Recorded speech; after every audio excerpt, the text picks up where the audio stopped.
قلم کاغذ منگوائیے، اس عاشق رسول کا میں قرضہ ہی معاف کر دیتا ہوں۔ اب عاشق رسول نے واپس وہ 3000 دینار جج صاحب نے دے دیے تھے، وہ واپس جج صاحب کو دے دیا کہ حضور یہ پیسے آپ ہی رکھ لے، یہ قرضہ تو معاف ہو گیا ہے۔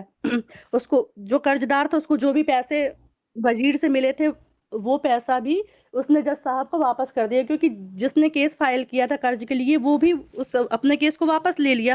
تو جو قرض دار تھا وہ بولا کہ حضور یہ پیسے کا میں کیا کروں گا، میرا قرض تو معاف ہو چکا ہے، تو یہ پیسے آپ رکھ لیں۔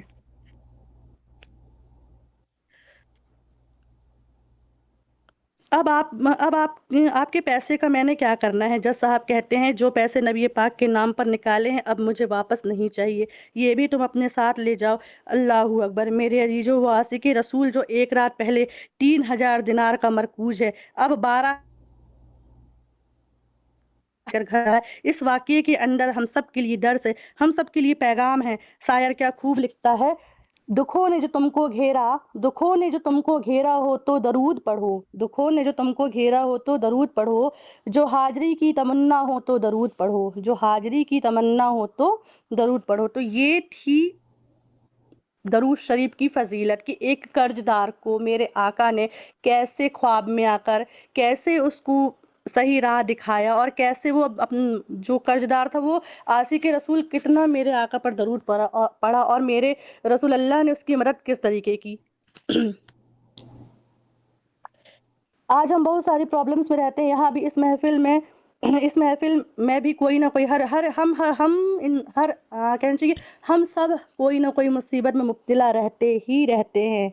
ٹھیک ہے، کسی کا بزنس پرابلم ہے، کسی کا فیملی پرابلم ہے، بہت سارے ایسے پرابلم ہیں، تو ہم کو درود شریف کا زیادہ سے زیادہ ورد کرنا چاہیے۔ اور درود شریف ایسا وظیفہ ہے کہ کہتے ہیں نا ہر درد کی دوا ہے صلی علی محمد۔ تو درود شریف کے فضائل کے کیا کہنے، ہر درد کی دوا ہے صلی علی محمد، تعویذ ہر بلا ہے صلی علی محمد۔ خدا اپنی زندگی میں درود پاک کو شامل کر لیجئے، اور آپ یقین جانیے آپ کثرت سے درود پاک پڑھنا شروع کر دیجئے، اپنی آنکھوں سے دیکھیں گے آپ کے پرابلم دور ہو رہے ہیں، ہر پرابلم سالو ہو جائے گی۔ درود پڑھنا گناہوں کے لیے مغفرت ہے۔ حضور کے قریب قیامت کے دن وہ شخص ہوگا جو دنیا میں سب سے زیادہ میرے نبی پر درود پڑھتا ہوگا۔ قیامت کے دن وہ شخص جلد حساب کتاب سے نجات پائے گا جو نبی پر کثرت سے درود پڑھتا ہوگا۔ درود شریف پڑھنے والوں کو موت سے پہلے جنت کی خوشخبری ملتی ہے۔ درود شریف پڑھنے سے بھولی ہوئی بات یاد رہتی ہے۔ درود شریف کے ذریعے بندہ ظلموں سے نجات پاتا ہے۔ درود شریف رحمت خداوندی کے حصول کا ذریعہ ہے۔ درود شریف پل صراط پر ثابت قدمی اور سلامتی کے ساتھ گزارنے کا باعث ہے۔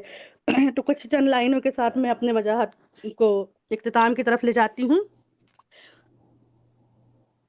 نبیوں رسولوں میں تیری ذات الگ ہے، نبیوں میں رسولوں میں تیری ذات الگ ہے، اے سرور کونین تیری بات الگ ہے، اے سرور کونین تیری بات الگ ہے۔ ایک بار میری تمنا، ایک بار ساری بہنیں مائک کھول کے میرے ساتھ بولیں گے، سرکار کی آمد مرحبا۔